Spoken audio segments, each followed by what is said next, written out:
it's not a book about solutions. But what I do offer in the book is I offer a challenge to the claim that there never were alternatives to these fundamentalist ideologies and policies. What I do in the book when I talk about South Africa and how South Africa embraced neoliberalism, or Poland in 1989, or Russia in 1993, is I show that there were alternatives at the time that people supported and in many cases voted for, like in South Africa. People in South Africa, when they voted for Nelson Mandela in 1994, they didn't think that freedom from apartheid was just the right to vote and the right to live free from official state segregation. They also believed, because it was part of the ANC's policy, that they were going to get land, that they were going to get housing, that they were going to get a piece of the wealth of their country, and they never got it. That was part of the vision. We've seen, now we look at South Africa, it's descended into the most violent crime, terrible xenophobia against immigrants. You know, there was an alternative. There was an alternative. There was an alternative in Poland. You know, when people voted for Solidarity in 1989, the historic Solidarnosc elections, Solidarnosc had an economic program, and that program was that the state-run communist factories should be turned into worker-owned cooperatives. Now, that was never attempted. That was never attempted because at that very moment, Poland was in economic crisis, and the International Monetary Fund and the US Treasury said, you will not get a penny of aid unless you impose shock therapy. So for me, you know, I'm not Lenin, you know. I don't write manifestos saying, here's what we're going to do. But what I've been trying to do is rescue, you know, from the dustbin of history, the real alternatives that never even got a chance to be tried. Yeah. Now, in terms of, you know, the perfect ideal society, I don't think that there is one. But I do think that there are many societies that do a better job than the United States and Britain, for instance, which have really embraced the casino economy as the core.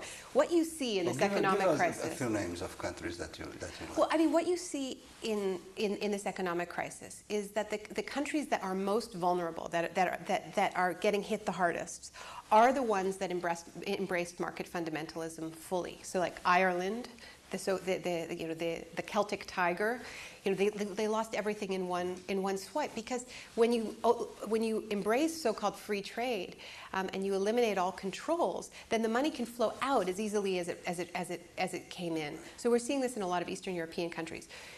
But what you do see is actually that France is doing better.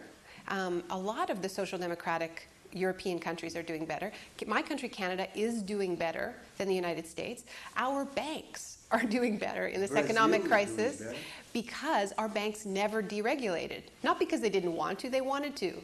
But we had a government that didn't let them. And because of that, now investing in Canadian banks is the safest place to put your money. So people are putting their money in Canadian banks. These are not utopian societies. I don't think that they're perfect, but you know, I think that it's definitely a better place to start. I think some very interesting things are happening in Latin America. In a lecture you gave on with the New Yorker, you mentioned that the world's getting flat, and the U.S. will eventually be like Brazil and India. What did you mean? Well, what I mean is that this economic crisis is deepening inequalities in this country. You know, it was already, the crisis was created by pre-existing inequalities, in the sense that African Americans and Latinos in this country, even when they're making comparable wages to whites, the biggest gap is the gap in assets, in total net value, measured by who has access to property, who owns a home. This is the biggest gap, and it's very much a legacy of slavery and Jim Crow and redlining and discrimination.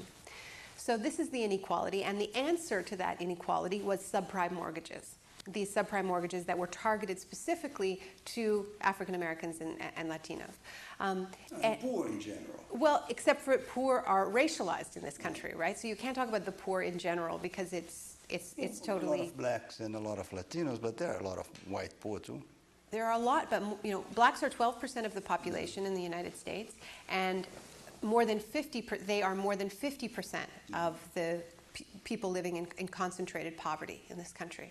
So I don't think, there's this idea that we should just be all colorblind now. There's an African American president. I don't think it's helpful. I think we have to understand that racism still exists in this country and that it's a factor. Do you have a vision 5 years from now? Where are we going to be?